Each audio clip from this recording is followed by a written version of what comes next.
स्वागत है दोस्तों आप लोगों का मेरे channel heart to heart news पर। दोस्तों मैं अंजलि प्रिया आज एक मोटिवेशन कोट के साथ सलाह के 100 शब्द से ज़्यादा अनुभव की एक ठोकर मजबूत बना देती है। जी हाँ दोस्तों, इसी के साथ अगर आज के ब्रेकिंग न्यूज़ की ओर बढ़े तो सबसे पहला ब्रेकिंग न्यूज़ आ रहा है। लॉकडाउन के कारण पैदल अपने गाँव के लिए निकले 16 मजदूरों की ट्रेन से कटकर मौत हो गई है।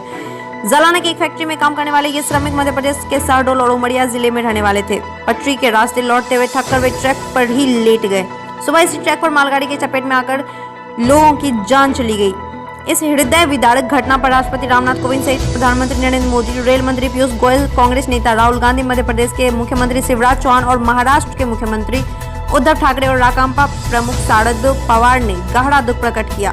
महाराष्ट्र और मध्य प्रदेश के मुख्यमंत्री ने मरने वालों के परिवार को 5-5 लाख रुपए देने की आर्थिक मदद की घोषणा की है। रेलवे की ओर से अभी तक किसी भी तरह से आर्थिक मदद की घोषणा नहीं की गई है। हालांकि इस हादसे की विस्तृत जांच के आदेश दे दिए गए हैं।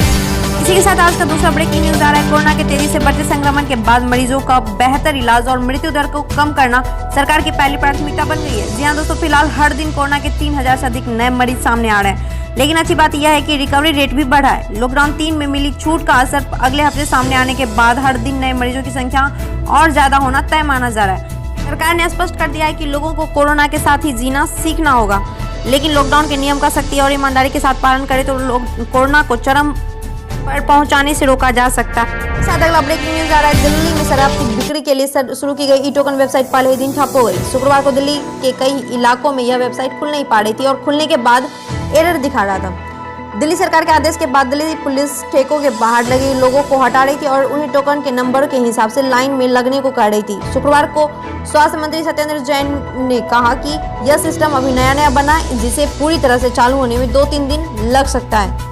इसी के साथ अगले ब्रेकिंग न्यूज के ओर बढ़े तो अगला ब्रेकिंग न्यूज आ रहा है। कांग्रेस व पूर्व अध्यक्ष राहुल गांधी ने लॉकडाउन में थमी अर्थव्यवस्था को संकट से उबारने के लिए पैकेज की घोषणा नहीं होने पर चिंता जताते हुए सरकार को आगाह किया।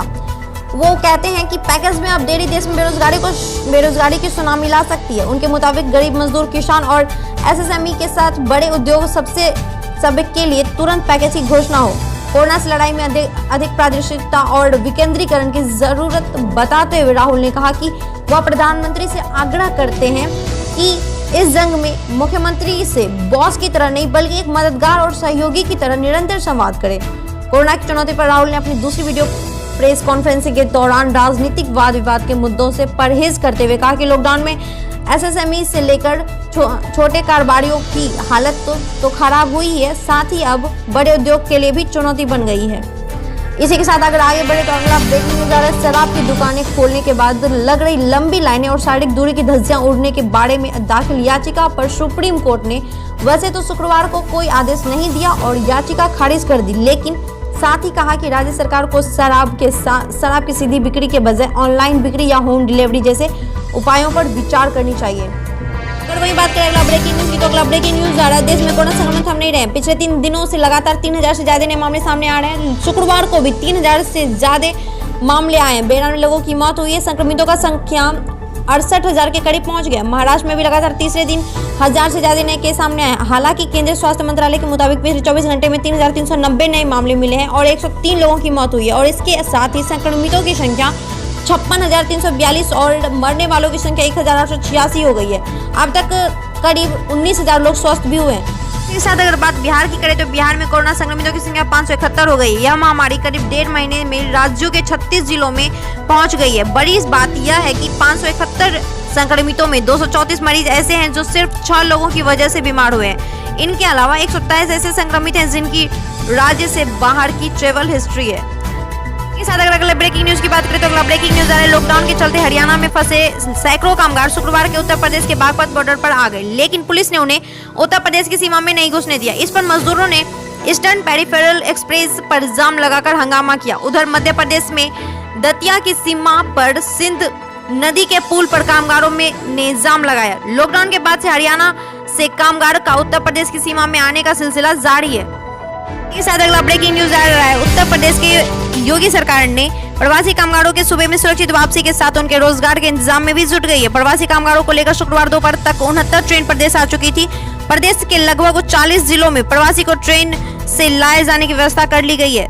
ट्रेनों के वापस लौटे प्रवासियों को उनके गृह जिलों तक पहुंचाने के लिए मुख्यमंत्री योगी आदित्यनाथ ने निर्देश दिए और उनके निर्देश पर परिवहन निगम ने 10,000 बसों की व्यवस्था की। मुख्यमंत्री आदित्यनाथ ने निर्देश दिए हैं कि निराश्रित गोवंश के संरक्षण के लिए स्थापित गो आश्रम स्थलों में रोजगार की संभावना को देखते हुए प्रवासी श्रमिकों को उनसे जोड़ा जाए।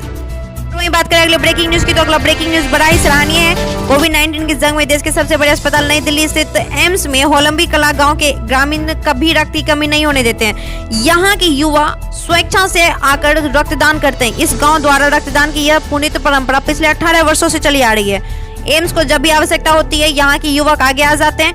कोरोना संक्रमण के इस दौर में वे 3 बार रक्तदान कर चुके हैं। इस गांव के साथ ही अगल बगल के 3-4 गांव के युवा भी उनके साथ जुड़ चुके हैं और ये सब एक अपील पर सैकड़ों की संख्या में रक्तदान करने के लिए तैयार रहते हैं। दिल्ली से सटे इस गांव के रहने वाले मदन बताते हैं कि एम्स के ब्लड बैंक की मुख्य चिकित्सा अधिकारी डॉक्टर पूनम कोशिका 18 वर्ष पहले गांव में आई थी। उन्होंने ग्रामीणों को बताया कि 1 यूनिट खून से 3 लोगों की जान बचाई जा सकती है।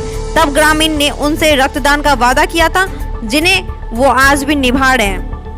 इसी के साथ अगर बात करें अगले ब्रेकिंग न्यूज की, तो अगला ब्रेकिंग न्यूज आ रहा है बिजनेस से जुड़े हुए। एक समय जब दुनिया भर में निवेशकों का टोटा है, तब भारत में निजी क्षेत्र के सबसे बड़ी कंपनी रिलायंस इंडस्ट्रीज के जियो प्लेटफॉर्म में एक के बाद एक नए निवेशक पैसा लगा रहे हैं। शुक्रवार को रिलायंस ने बताया कि अमेरिकी इक्विटी निवेशक विस्टा इक्विटी पार्टनर्स ने उसकी डिजिटल इकाई जियो प्लेटफॉर्म में 11,367 करोड़ रुपया का निवेश किया है। अमेरिकी कंपनी को जियो प्लेटफॉर्म में 2.32% हिस्सेदारी दी जाएगी। यह पिछले 2 हफ्तों में जियो प्लेटफॉर्म्स में संख्या के लिहाजे से तीसरा और रकम के लिहाजे से दूसरा सबसे बड़ा निवेश है। सबसे पहले फेसबुक ने जियो प्लेटफॉर्म में 9.99% हिस्सेदारी 45,574 रुपये में खरीदने का ऐलान किया था। इसी के साथ मैं आपको बता दूं, उसके बाद सिल्वर लेक नाम की एक प्रख्यात टेक निवेशक कंपनी ने 1.15% हिस्सेदारी के लिए 5,665.75 करोड़ रुपए के निवेश का समझौता किया था। कंपनी की तरह से जारी की गई सूचना के मुताबिक रिलायंस जियो प्लेटफॉर्म में रिलायंस इंडस्ट्री व फेसबुक के बाद विस्टा तीसरी सबसे बड़ी हिस्सेदारी कंपनी हो गई है। अगर वही बात करें शेयर मार्केट की, तो शेयर मार्केट में बाजार पूंजीकरण के लिहाजे से बाजार की सबसे मूल्यवान कंपनी रिलायंस इंडस्ट्रीज लिमिटेड के दमदार प्रदर्शन और डॉलर के मुकाबले रुपये में मजबूती के चलते शुक्रवार को घरेलू शेयर बाजार सकारात्मक स्तर पर बंद होने में कामयाब रहा। इसी के साथ अगला ब्रेकिंग न्यूज आ रहा है। राष्ट्रीय हरित अधिकरण ने गैस लीक से जनहित और लोगों के स्वास्थ्य व पर्यावरण को हुए नुकसान के लिए दक्षिण कोरिया कंपनी LG पॉलीमर्स पर 50 करोड़ रुपए का जुर्माना ठोका है। साथ ही कंपनी केंद्रीय पर्यावरण मंत्रालय, केंद्रीय प्रदूषित नियंत्रण बोर्ड और अन्य को भी नोटिस भेजा है। जिला प्रशासन ने कहा है कि अब हालात नियंत्रण में है। करीब 60% लीक हुए गैस खत्म हो गई है और अगले 24 घंटे में जहरीली गैस का प्रभाव पूरी तरह से खत्म हो जाने की उम्मीद है। आज के समाचार में इतना ही। मिलते हैं कल के एक नए वीडियो के साथ। अगर वीडियोस पसंद आया तो प्लीज थम्स अप करना ना भूलें, शेयर कर सब्सक्राइब करें ताकि ऐसे अपडेट हमेशा आपको मिलते रहे। तब तक के लिए जय हिंद, जय